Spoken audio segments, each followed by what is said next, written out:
So we're here today at Aintree Racecourse to come and see the changes to the national course fences, which you can see behind me. And Aintree are describing this as one of the biggest changes in the 160 odd year history of the Grand National, and that is to change the fence cores of the national fences. One of the big issues for world horse welfare and the running of the national and the national course itself is the number of fallers. You're talking about 35% on non-national race days, and on the Grand National Day itself over the last 3 years around 50% of the field have fallen. That's fallen, brought down and unseated their riders, and so that is far too high. The larger the number of fallers, it will increase the likelihood of serious injury to horse and to the rider.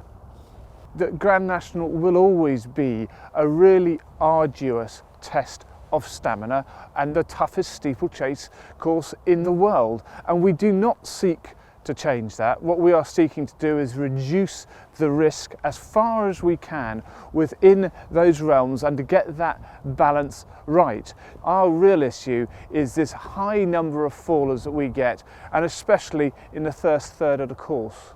So what Aintree have done this year is removed the far more solid core that they used to have with what we can see behind us, which is made, the top is of a birchlight but it's plastic. Therefore it's supposed to still have the strength to be able to take the spruce on top of the fence, but also if the horse hits it, then there'll be more give in that core. And so we hope that this will be a real step forward to reduce the number of fallers and therefore the injury to horse and rider. Anyone who looks after horses or cares for horses or rides horses will know that there is a risk with them even if they're grazing in a field.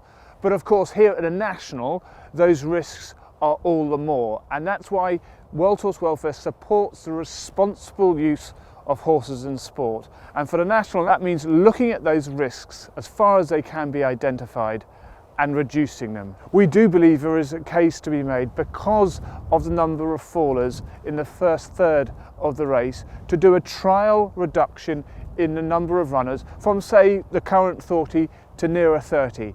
Trial that over 3 years and see how that works. Aintree are not willing to do that at the moment, but we are pleased that they are keeping that under review. So what we're hoping for, these modified fence cores and the other changes that Aintree are made around the irrigation of the course, around the moving of the start, will make it an arduous test of horse and rider that as safe as possibly can be.